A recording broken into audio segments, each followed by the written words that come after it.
All right, what is up, Texas Tech fans, Big 12 fans, maybe even some Wyoming fans? Welcome back to the Ramblin Raiders podcast. This is a Ramblin recap of Week 1 loss to Wyoming. Glad to have y'all joining us. And joining me, as always, I have the hot take specialist, Laney's Locks, and the newly wedded man, Lane. What's up, dude? Hey, at least we had show him the gold, baby. That's his. Everyone thinks like his wife is his precious, but really it's just the rings is precious.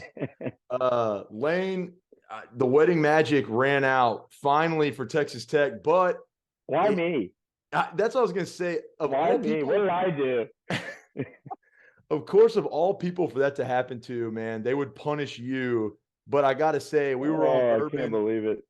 We were on bourbon. We were doing the second line. We were having a blast, and that cushioned the blow of the loss. We were having a good time. Friends, family, everyone who came out. It was a hell of a wedding, and I want you and Caroline to know that everyone had a great time. But then Yeah. it begs the question: why you, man? Why me? I can't believe, at the beginning of the reception, I get out there, do all the first dance and dance with my now wife and dance with my mother and do all that stuff. And then, we're having fun. My dad's got the game going on his phone. I'm checking the score now and again. It's 17-0. I'm like, oh man, we're just gonna freaking blow them out. We're gonna party into the night. It's gonna be awesome. And then things take a turn. We go absolutely stalemate in the next three Yeah. quarters. Besides one field goal to get to overtime, I mean, just a joke. So it's safe to say, yeah, the wedding magic ran out. I mean, there was a prophecy foretold that on a Griffon or a Petrie wedding, the Red Raiders could never lose. And some are wondering, like, is there a curse now? Was there a curse put upon us Well, from this good thing we don't have performance? any more weddings left, Yeah. so that But way, we can't do it anymore. So I was right there with you, man. So let's just jump right into it because I was, had, um, the game streamed on my phone. Jake Ranstein, shout out. He pulled it up and had it going. Me and him were just sitting there watching for a while and we're rolling. I mean, things are looking great. And I'm sitting there, let's just say a lot of money. We dropped the money sack on Texas Tech. And I'm like, hey man, this is gonna be easy. We're not even gonna have to sweat the minus 14. Long story short, Texas Tech loses in double OT in Wyoming. We lost 35-33. Instant reaction. Look, I'll say my piece real quick and then throw it to you, Lane. Is it the end of the world? No. But there's a lot of football left to play. But this loss has humbled Texas Tech fans, including ourselves, significantly from all of the hype and just prestige and all the energy that was building up this summer. I mean, like we talked about it on last week's episode. I haven't felt this good about a Texas Tech team coming into the year with this much promise in a long time. We got humbled in week 1. And I mean, people are talking trash on Twitter, other fan bases are giving us the business. And as they should, man. We deserve that. I mean, this is just sometimes you got to sit back and you got to take your L and you gotta learn from it, which I think Joey and staff is going to look to do. But they I better mean, learn quick. humbled, humble is the word that comes to mind. And I'll say this too. I'm not like, obviously we try to be positive and I do have some silver linings and some takes later in the week for Oregon. I don't think the season's over. I really don't. There were glimpses of this team doing some things that showed promise. And I think we still have the cats that can go and get you wins.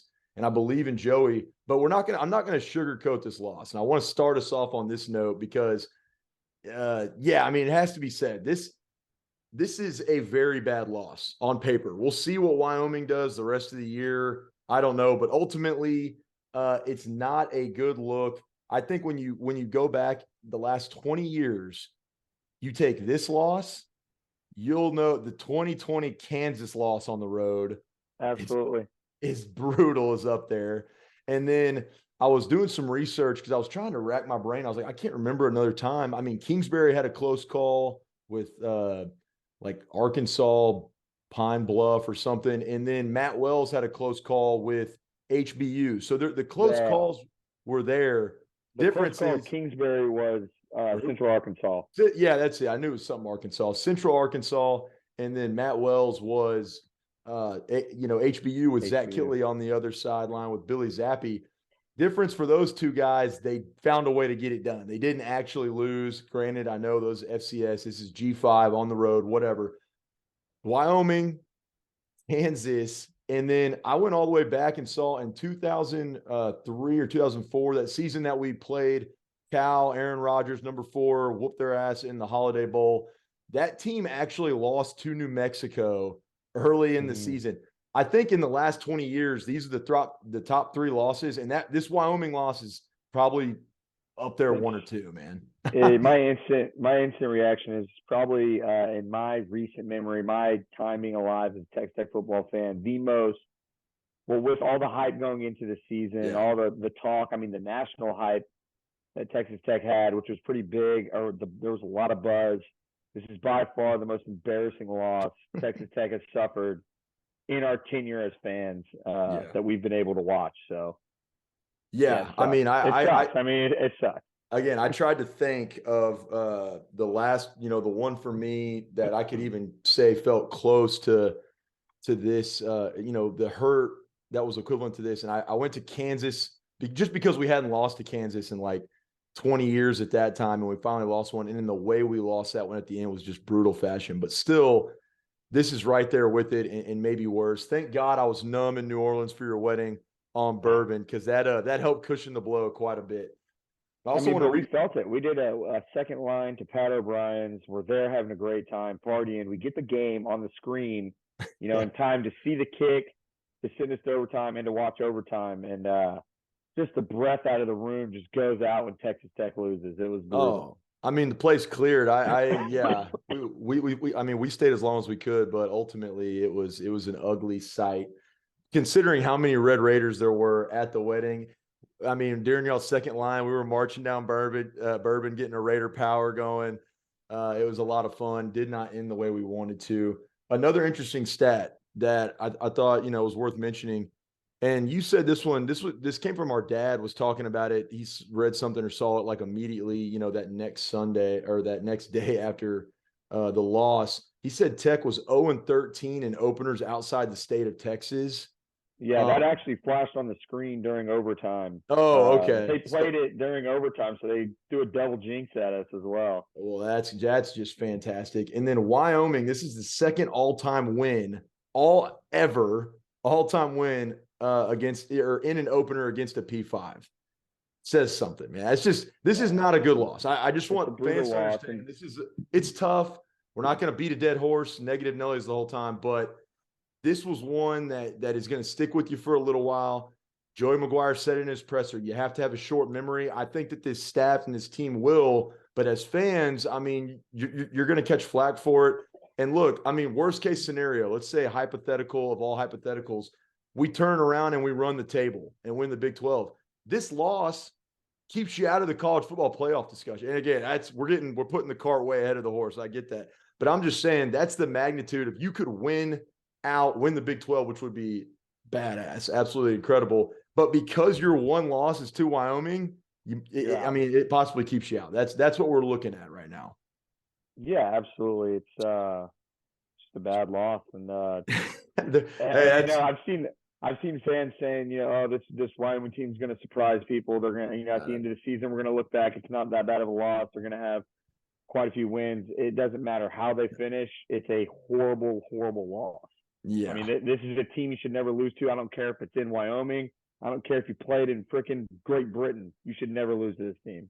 So let's talk about this, because when you get down to it and you kind of break down the game, you look at the way that the swings were going during the game. Like I said, we come out red hot. You're showing that you should, you have the capability of potentially steamrolling this team. And then all of a sudden, I don't know if it's fatigue sets in. Everyone's talking about 5,000 feet up, whatever elevation. You're not able to run the tempo like you were in the first quarter. All of a sudden, play calling gets more conservative. Their crowd gets back into it. I will say, and I, obviously can't speak from firsthand experience, but a lot of our close followers on Twitter who were at the game were complimentary, saying that their crowd really got into it and that that they were very kind of a welcoming home crowd. Great experience for a road game if you're going to go see your team play on the road. And they said that they were a factor. They kind of helped build momentum for Wyoming. And then once they cut it close, it becomes a dogfight. And at that point, you're in your first game of the year on the road. Yeah, I know it's G5, but you're on the road in a different environment and anything can happen. And it turned out it didn't go our way. So I want to ask, what to you, Lane, after you're waking up, taking a couple breaths, letting it all sink in, and then sort of compartmentalizing that and moving forward. What was the most disappointing aspect of it to you? I mean, it's got to be the offense. Tyler Struck leading that, and then I don't think the receiving core played as well as they could have, and then the run game was non-existent. I mean, that's Kitley not running the ball, I guess, a lot of that, but I think we missed Sir Roderick Thompson a lot. Yeah. He probably would have helped a lot. Kitley probably would have handed the ball off maybe a little bit more to him, I think. But Tyler Struck's probably the biggest disappointment. Yeah. So for me, I'm right there with you. I said offensive inefficiency, and I just kind of touched on it. You start really hot, and then look, I'll be honest, man. I mean, I'm going to kind of point to Zach Kitley here. He's a guy that, and we saw some ups and downs with Kitley last year. We saw some great games where he rolled the dice, was risky, really worked out for us, made some, badass play calls. We, talk about Oklahoma, talk about the bowl game. Ole Miss, yeah. Oh, yeah, the Ole Miss game, UT. I mean, he had some really great games, and then you go back and we had some games where he got out coached. Quite Baylor, frankly, NC State. Yeah. So, the point being, and I'm not saying this is an excuse because or anything, but he's a younger coach in his tenure, right? He's not a veteran by any means, but he's been a part of some really successful offenses. He's been whispered and been a mentor to guys like Patrick Mahomes and some other Billy Zappi, some other great QBs, and he's proven Bailey Zappi. What's his name? Bailey Zappi. Bailey, but not Billy. Billy would have been a cooler name, anyways. Bailey Zappi. So he's proven it in different sort of capacities of his career. He's still young, but I think it's safe to say, point being, there's been some inconsistencies last year. In this game, again, I go to it. You're really putting it on them. I mean, we go down. Don't want to harp too much on special teams because our kicker, was kind of back and forth there. Got to figure that out. But, you have a field goal to go up 20-0, really keep the momentum going. Yeah. Hits it off the upright, doinks it or whatever. You have Tyler Shuck throws a pick a little later on. And all of a sudden, it was like those plays just took the wind out of our sails. And it was like the, second, third, and largely the fourth quarter, 70% of the game flips. And the momentum is all in Wyoming's direction. I thought our defense actually held up pretty well in this game overall. If you look at just, kind of what they were able to do, if you hold a team, forgot before we got to overtime what the score was. I guess it would have been 20-20. 20-20. I think that's good enough. You should win the game with the kind of. What I called the final score at 41-21. Yeah. So I thought that's about exactly what our defense would do. It's just we didn't get any offensive production. Yeah, exactly. And so all of a sudden the momentum changes, and yeah, he kind of talked about it in his pressers, or his presser as well. Kitley did, saying he's got to be more aggressive. He got stagnant. You read the room of all the fans. Conservative play calling. They made adjustments, and he tried to stick to doing what he was doing after they made adjustments. And hey, you watched it for 3 quarters. How long are you going to sit there and freaking watch it? Yeah, and he's big on. He says it. He's big on taking what they're going to give you. Well, basically, they dared us to run, or they dared us to keep throwing. Either go over the top and try to hit him downfield, which he says he wasn't aggressive enough in the play calling and trying to hit the deep ball. And by stacking 8 in the box, they're trying to mitigate the run game. And to me, even with this is a Texas Tech line that's supposed to be improved. You still have a guy in Brooks time that has proven himself. At least this week we have Valdez coming back, which would be big. But you got to be able to average more than, what was it, like 2.8 yards a carry on 33 attempts. It's just not going to get it done. So I agree. Offense is your biggest Achilles heel.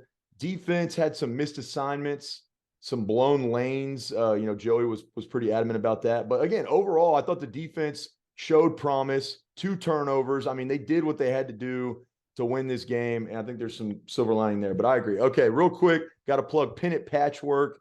You're seeing their hat right here. They got a bunch of different great, cool designs on their website.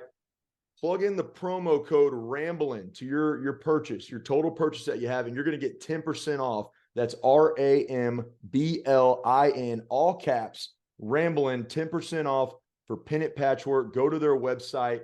Again, I think they got the best lids in the game, along with the Ramblin Raiders merchandise and the Ramblin lids. So we're really happy to have them as a partner and a sponsor of this podcast. All right, silver linings, Lane. Let's end it on a high note. Tough, but I'll say this. You go ahead. Yeah, maybe I'll just do a soliloquy. There's not many. Maybe I'll just do a soliloquy here and we can end it. Look, again, I'm not going to pretend like this is a major excuse because it's not. Wait a second. Oh, there we go. A major excuse because it's not. There is no excuse. However, I will say, upon reflecting, I do believe that this is one of those situations where it's the quality of the opponent is what really scares you. But when you look at the exterior elements of this game, it does have trap game kind of written all over, right? It's your first game of the year. You're on the road in an environment that's, I mean, literally like an altitude that's a lot higher than what you're accustomed to. You're traveling, you're not at home, you're going up against a veteran coach. And also, let me give props to Wyoming real quick. Their schemes, I mean, I went back and watched a lot of it. You're right. They adjusted and they kind of had a game plan that they were really adamant about and they stuck to. They were well coached. They were prepared. Their players never quit. They fed off their crowd and they really came out. I mean, hell, we knocked the quarterback out like twice and then he gets back in there and he delivers a strike on 4th and 7 in overtime. We get to the backfield, blown coverage downfield, guy wide open, and he hits him. So they battled. This is a team. Okay, so again, veteran coach. You have your biggest non-con game at home. And again, since I think I had to go back and look, I think Ohio State came to town like early 2000s. We're talking like 2002. So and probably steamrolled them.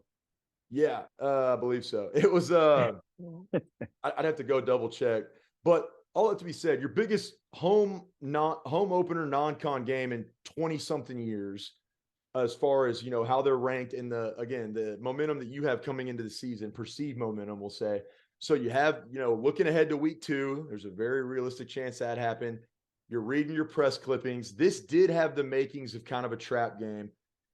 One thing I'll say is I believe that Joey McGuire's teams, and you saw this happen last year, they go out, they lay an egg, they have a really bad game. NC State comes to mind. I mean, we go out and lay an absolute egg, just do not play very well at NC State. Turn around, you beat a UT team that finished 3rd in the conference, right? You turn around, you beat them in overtime. Joey McGuire's teams do not quit. They do. I mean, they're going to battle. They're going to have a short-term memory. Oregon, and Lane and I and Jack Bell will talk about this probably tomorrow. We'll do another recording.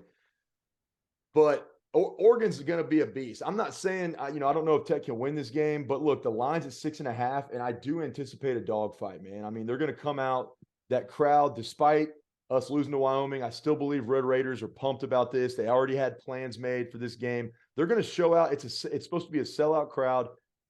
I do believe that there's still a chance for us to have a good year ultimately. And if you do lose, and we learn this, Lane, if you do lose, you want to lose early on, not to Wyoming. You want to lose early, yeah. In 2008, you'd rather lose early than lose late. So can we learn? Can we adjust? We'll see.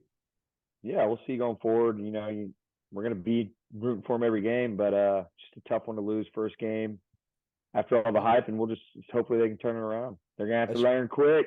That's right, baby. Town. Hey, short-term memory, and hey, you're gonna have to learn on the fly. That's another quick positive, I think, is that offense was obviously the issue for us against Wyoming. Defense played better. I do think it's easier to get better over time at offense than it is defense because the schemes are a little harder on offense than they are D. So at least, I mean, I got to tell myself anything I can. At least you can get better and hopefully fix and tighten up those screws on offense as opposed to defense. We'll kick Oregon's ass by 20, 30 points, and that would be talk about typical Tech. That would be a typical Tech thing to do, to lose to Wyoming in game 1 and then somehow pull one out of their ass in game 2. That would be very Mike Leach-esque to do. Hell, Leach made a career out of it at Tech, at Wazoo. Like when he Hell, missed out Mississippi at State. like when he missed out on going to a BCS bowl when he laid an egg against Oklahoma State. Oh man, God, yeah, Leach. A 3-win Oklahoma State team, I believe. The pain and the agony. What did I say last week? Like we've been to Heartbreak Hotel a couple of times, and we were there this last week. Lane, brother, great wedding this weekend. Hey, keep your guns up high, ramble on, try to keep this, keep the juju, keep the spirits up. And we will have a RIP episode coming out later this week, and also a preview of the Oregon game. Any final words, Lane? No, let's get it. All right, baby. Ramble on. We'll see y'all next time. All right.